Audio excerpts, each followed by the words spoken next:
All right, Johnny, it's all yours. Go. All right. Welcome to the final day of the North Film Festival Woo! in the Producers Club. And we just watched two films. About to do a quick Q&A. We got about 10 minutes that we're going to rock with you guys, ask you guys some questions. Our first movie, I'm going to let you guys introduce you guys yourselves, okay, and tell me your parts in the film, a producer, director, whatever, actor, writer, hopefully. Yeah, let's start off with you, man. My name is Angel, and my film was Mislead. I was the director, writer of the movie. Yeah. My name is Amir Winley. My film is Mislead. I was the co-director / EP. My name is Dalton Pope, and I had many roles. Mostly, I would like to say I'm a producer, second unit director, DP for Solitude. Both were great films. I loved it. I liked the twist that you guys put at the end. That was pretty cool. Was not expecting it. So, tell me about your whole running process, the creative process, and how you guys came about making this. The idea really came out of nowhere. That was my first film ever. Wow, that's amazing. Just for that's amazing. So I just wanted to make a film, and took inspiration from a lot of my favorite films in the past. And then once I was done writing it, I made Amir, which was one of the best things that ever happened to the film, really. Cool. Cool. Yeah, nice. And you said inspiration from different movies, like what? Pulp Fiction was one of those. Okay. Heat. So Okay. yeah. I sensed a little bit of heat in that for sure. Yeah, that was pretty cool. That's pretty cool. Boss? I wasn't really that much hands-on with the writing process. I did put my input somewhere in there. Yeah. Okay. Alright, so that was it? Okay, cool. Yeah. And yourself on that. So unfortunately, the actual writer was not able to be here due to some scheduling conflicts. But Jeremy Brown was the original writer for Solitude. He watched the survival show Alone. I don't know if you're familiar. Yeah, of course.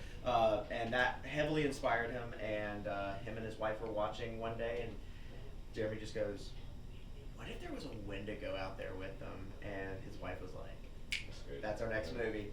So he went to writing, assembled the team, and we shot it over 13 days. Yeah. And where's the spot that you chose? It was Minnesota, I assume? Yep. Yeah, we shot in Rush City. One of the actual contestants from the show, Larry Roberts, we actually shot at his property on his like large acred land. So all the locations minus the black and white stuff was all shot on his property in Rush City. Awesome. That made it very cheap for you, I'm sure, right? Yeah. Low budget. It looked like you didn't need too much. It was just Heat stroke was one thing, and mosquitoes were another. Yeah, okay, it wasn't cheap. It wasn't, but it was definitely a fun experience for sure. Very cool, very cool. So, you're not the writer. We wish that she was here. Scheduling conflictions. Now, what was the main what was the purpose of the Camp Solitude? Like, was she out there, just like she was getting away from work and everything, and she just detoxified? Was that what the whole point of the camp was, or? Well, the whole point of the camp and the show was, it's prize money at the very end, and she's a single mother taking care of her daughter, and no single mother would do anything but taking care of their daughter. So this money is going to be there to help her and help the family, and so she takes on this show that she's watched 100 times, and she's a big favorite of, and so she's like, well, I can do this, but not knowing that she has a lot more to deal with other than her challenges of the forest. Yeah, it was interesting how you put that old story from the past into this story. We had it written.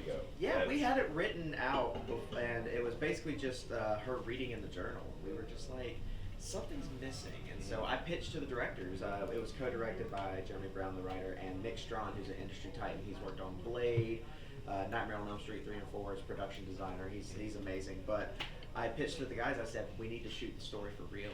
We need to tell the story of the Brennan family, and they said, all right, do it. Cool. So That's a true story. Yep. Oh well, no, I wish, but no. I wrote the story out, and I said, let me shoot it in a weekend. So that all the black and white stuff was shot over 2 days, and once we put it in, it just the life. Yeah, definitely about something's life in it. Absolutely. That was pretty cool. Yeah. As far as you guys' side goes, so you guys, I seen that your bar was at like a friend's bar or something. Or you guys just kind of network with people and say, wait, can we shoot over here? We went on the website, Pure Space, and then just Okay, found cool. the bar. That's cool. Did a couple location scouts.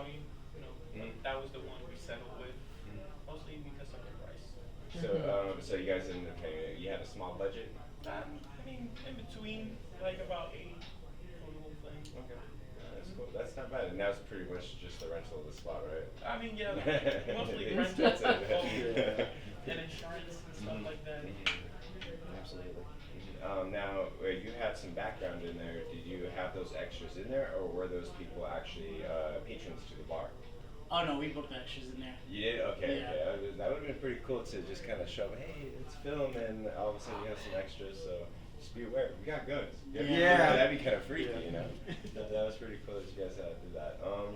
Tell me a little bit more about your film. What inspired you to create it? I mean, you know, like, is it just because it was your first I film? mean, yeah, I just wanted to make a film. I didn't think it was gonna be this huge. At first, I just wanted to like get started. I didn't think I was gonna go all in. But then after I saw how much potential it had, I decided to go all in. Because at first I was trying to keep it like 10 minutes, but then I just kept writing. I was like, this could be a whole thing. And you know, the 3 friends. I also have 3 friends like that I didn't really see for a while because I moved out of New York. I've been living in DC for like the past 2 years. And every time we come down to the city, it's like I go play basketball with them. Like the trust and everything. That's cool. Still Yeah. there. 3 years later, right?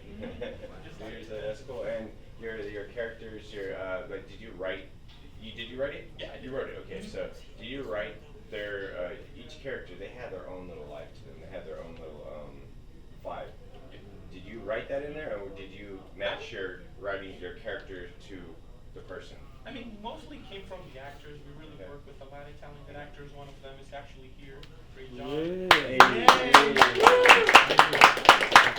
Steve, the guy who's in the apartment eating the chicken, like he improvised that. Yeah, That wasn't it in the was script. pretty funny, yeah. The day of filming, he came up to me and was like, "Look, I got this idea," and I just started laughing, and we just like, "Yeah, let's That's freaking funny. do it." We wasn't expecting to have comedy in the film. I wasn't expecting that, but then some of the actors they just brought it up so natural that I was letting them improvise for a lot of it. That's cool. And that's cool about some of the directors here in the independent films is that they allow you to play your character, the actor. Some people like my guy, the Marine. The 21 years of service. We got Thank 2 you for your minutes service. left. 2 Man, minutes. he's- Watch out. Got you. He's just like, I want you to do this.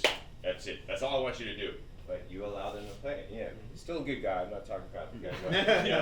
Just make sure he'll beat me up. I know that, right? No, but I love it when you allow that freedom of one of your actors, one of your characters, to be able just to be them. It adds. Now, did you guys do rehearsals or anything like that, or did you guys just go in there and just do it? Oh no, we had rehearsal at the You had time. rehearsals? We did a table read and then we had a block rehearsal. Mostly for the war scene, because a lot of movie parts. All right. So, and this is gonna be my last question. I'd like to know from both the guys, both groups. Yeah. You got one. What is your next plan? What's your next? I don't know. Talk right now. What's next on your agenda? What project? Writing something. I'm gonna send it to Amir in a couple of weeks, since I definitely won him with that one. But definitely, I'll make it back here with that one. All right. You guys I will like catch it next year. Cool. Here. Cool. All right. And then with the, the cliffhanger ending, we plan on expanding that a little bit more too. Okay. Cool. All right. Nice. That's gonna be fun. Okay. For me, actually, I'm very excited and happy to actually announce this to you all. But there's a group called Next Generation Storytellers where we bring Hollywood professionals to small hometowns, to high schools that don't have the funding or the resources to make their own movies. The students actually write and direct the movies, and we actually come along for the ride and we coach them through the whole process. So I'll be heading to Nebraska, to Boys Town to shoot a couple of films there, and then back to the Virginia area to shoot 12 films in 3 weeks. Wow. That's a challenge. Are they That's shorts? gonna be cool. Yeah, they're all shorts. Wow, so cool. All right. All right. Cool. Well, Congratulations, thank you very guys. much.